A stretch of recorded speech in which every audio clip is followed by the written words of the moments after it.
What if I told you the internet has been broken since the day it was born? Not glitchy, not slow, fundamentally broken in a way that's shaped every dollar you've ever spent online. Think about this. You snap a photo of a sunset, send it to a friend. You still have it. They have it too. Perfect copies, infinite copies. That's the internet's superpower. Information flows freely, endlessly, without loss. But here's the problem nobody talks about. That same magic becomes a nightmare the moment you try to send money. Because if I can email you a digital dollar and keep a copy for myself, what stops me from spending that same dollar again and again?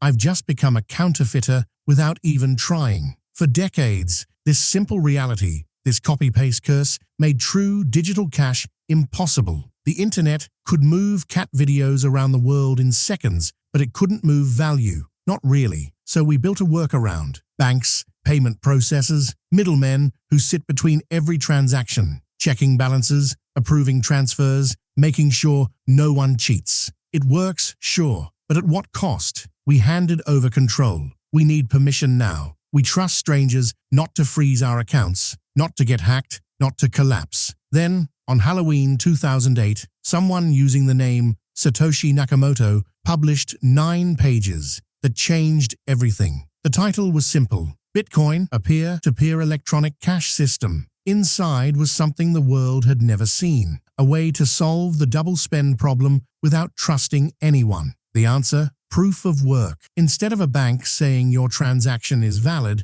Bitcoin's network requires miners to solve incredibly difficult mathematical puzzles. These aren't easy riddles. They demand serious computational power, burning electricity to run specialized machines that crunch through trillions of calculations every second. The work itself becomes the proof. The energy spent becomes the security. Here's the genius part. To cheat the system, to spend the same Bitcoin twice, you'd need to control more than half of the entire network's computing power. You'd have to outwork everyone else combined. With Bitcoin's network running at speeds measured in exahashes per second, that's not just technically near impossible. It would cost so much money that cheating becomes pointless. What Satoshi created wasn't just a currency. It was the first thing in human history that's digital and scarce at the same time. Before Bitcoin, scarcity meant physical things. Gold you could hold, land you could stand on, oil you could burn. Now scarcity exists in pure code, protected by math and energy,